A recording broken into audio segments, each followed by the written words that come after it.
Hello friends, welcome to sarees food corner. நாம இன்னைக்கு masala pasta எப்படி பண்ணதான் பார்க்க போறோம். வீட்டில் இருக்கிற பொருட்களை வச்சு சாஸ் எதுவும் இல்லாம, ஸ்பெஷலான எதுவும் மசாலா பொருட்கள் எதுவும் இல்லாம வீட்டில் இருக்கிற சிம்பிளான பொருட்களை வச்சு எப்படி பண்றது பார்க்கலாம். டேஸ்டும் ரொம்பவே சூப்பரா இருக்கும். இது பார்க்கறதுக்கு முன்னாடி எங்க சேனலை இது வரைக்கும் சப்ஸ்கிரைப் பண்ணாதவங்க சப்ஸ்கிரைப் பண்ணிக்கோங்க. பக்கத்துல இருக்கிற அந்த பெல் ஐக்கான பிரஸ் பண்ணிக்கோங்க. அப்பதான் நாங்க போற வீடியோ உங்களுக்கு நோட்டிபிகேஷன்ல காட்டும். வாங்க இப்ப வீடியோக்குள்ள போலாம். இதுக்கு 1 லிட்டர் அளவுக்கு தண்ணி எடுத்திருக்கேன். இதுல நாம 1 டீஸ்பூன் அளவுக்கு சால்ட் சேர்த்துக்கலாம். சேர்த்துட்டு இதுல 1 டீஸ்பூன் அளவுக்கு எண்ணெயும் சேர்த்துடலாம். சேர்த்துட்டு இது நல்லா கொதிக்கணும்.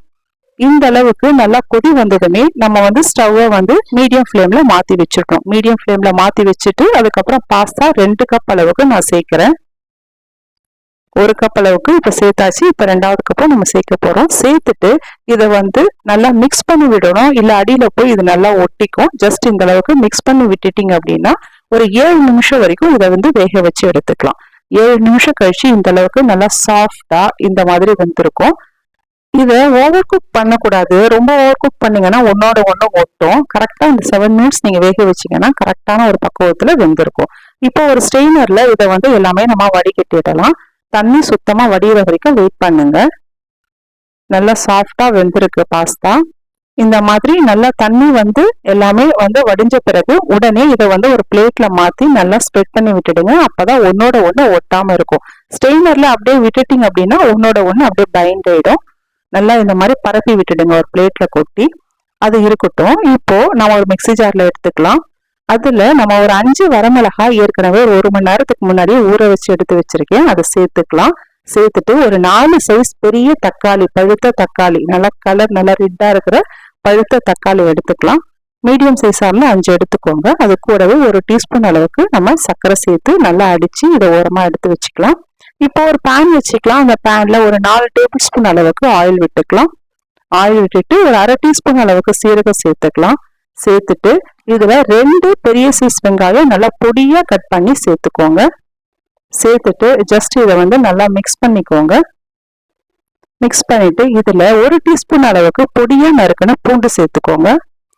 1 டீஸ்பூன் அளவுக்கு பொடியா நறுக்கின பச்சை மிளகாய் சேர்த்துக்கோங்க. 1 டீஸ்பூன் அளவுக்கு இஞ்சி பூண்டு விழுது சேர்த்துக்கோங்க. இது எல்லாமே சேர்த்துட்டு இது நல்லா பச்சை வாசனை போற அளவுக்கு நல்லா வதக்கிக்கோங்க. இங்க நாம இஞ்சி பூண்டு விழுதும் சேர்த்திருக்கோம், பூண்டும் பொடியா நறுக்கி சேர்த்திருக்கோம். பூண்டு இந்த மாதிரி பொடியா நறுக்கி சேர்க்கும் போது டேஸ்ட் ரொம்ப நல்லா இருக்கும். இப்போ ஒரு கேரட் பொடியா நறுக்கி சேர்த்துக்கோங்க. ஒரு 1/4 கப் அளவுக்கு பச்சை பட்டாணியும் சேர்த்துக்கோங்க. சேர்த்துட்டு ஃப்ளேமை மீடியம் ஃப்ளேம்ல வச்சுட்டு நல்லா இந்த மாதிரி வதக்கிக்கோங்க. நல்லா வதங்கினதுக்கு அப்புறமா நம்ம அரைச்சி வச்சிருக்கிற தக்காளி, வரமிளகாய், சர்க்கரை போட்டு இந்த மாதிரி அரைச்சி வச்சிருக்கோம். எவ்வளவு ஒரு கலர்ஃபுல்லா இருக்கு பாருங்க. அது நம்ம சாஸ் எதுவும் சேர்க்காதனால இந்த மாதிரி அரைச்சி சேர்த்தீங்கன்னா உங்களுக்கு டேஸ்டும் ரொம்ப நல்லா இருக்கும், பார்க்கவும் ரொம்ப கலர்ஃபுல்லா நல்லா இருக்கும். இதை சேர்த்து நல்லா வதக்கிக்கோங்க. இதுல இருக்கிற தண்ணி எல்லாம் வத்துற அளவுக்கு நல்லா வதக்கிக்கணும்.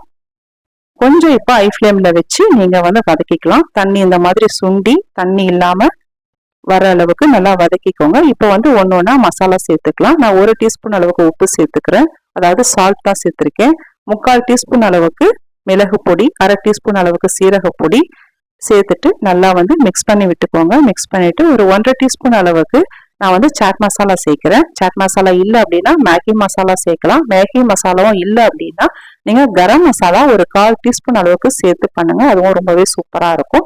இதை சேர்த்துட்டு நல்லா மிக்ஸ் பண்ணிக்கோங்க. அதாவது அந்த மசாலாவோட பச்சை வாசனை போற அளவுக்கு நல்லா மிக்ஸ் பண்ணி விட்டுக்கோங்க. மிக்ஸ் பண்ணிட்டு இப்போ நம்ம பாஸ்தா சேர்த்துக்கலாம். நம்ம இந்த மாதிரி பிளேட்ல கொட்டி நம்ம ஆற வச்சதுனால நல்லா ஒன்னோட ஒண்ணு ஒட்டாம எவ்வளவு தனித்தனியா அவ்வளவு சூப்பரா வந்திருக்கு பாருங்க. நல்லா வெந்தும் இருக்கு, அதே சமயத்துல ஒன்னோட ஒண்ணு ஒட்டாம குழையாம நல்லா வந்திருக்கு. இதை நல்லா இந்த மசாலா எல்லாமே ஈவனா ஸ்ப்ரெட் ஆகிற அளவுக்கு நல்லா மிக்ஸ் பண்ணிக்கலாம். இப்போ இதுல வெஜிடபிள்ஸ் பாத்தீங்க அப்படின்னா வெறும் கேரட்டும் நான் பச்சை பட்டாணி மட்டும்தான் சேர்த்திருக்கேன். உங்களுக்கு விருப்பப்பட்டா நீங்க இதுல கேப்சிகம் சேர்த்துக்கலாம். கேப்சிகம் கலர்ஃபுல்லா அந்த கிரீன், அந்த எல்லோ, ரெட் அந்த மாதிரி 3 கலரும் உங்களுக்கு கிடைச்சா கூட அந்த மாதிரி கட் பண்ணி போட்டீங்கன்னா ரொம்ப கலர்ஃபுல்லா ரொம்ப நல்லா இருக்கும் பார்க்க. இப்போ நல்லா மிக்ஸ் பண்ணியாச்சு. 1 நிமிஷத்து அளவுக்கு நீங்க மிக்ஸ் பண்ணா போதும். பாஸ்தா போட்டதுக்கு அப்புறமா கொஞ்சம் கொத்தமல்லி இலைகளும் போட்டு நல்லா மிக்ஸ் பண்ணி விட்டுடுங்க. அவ்வளவுதான். ஒரு சூப்பரான பாஸ்தா ரொம்ப குயிக்கா ரொம்ப சிம்பிளா ரெடி பண்ணியாச்சு. டேஸ்டும் ரொம்பவே சூப்பரா இருக்கும். இதே மாதிரி நீங்களும் உங்க வீட்ல கண்டிப்பா ட்ரை பண்ணி பாருங்க, ரொம்பவே நல்லா இருக்கும். இந்த வீடியோ உங்களுக்கு பிடிச்சிருந்தா எங்க சேனலை நீங்க மறக்காம லைக் பண்ணுங்க, ஷேர் பண்ணுங்க, சப்ஸ்கிரைப் பண்ணுங்க. இதே மாதிரி வேற ஒரு வீடியோல வந்து பார்க்குறேன். நன்றி, வணக்கம்.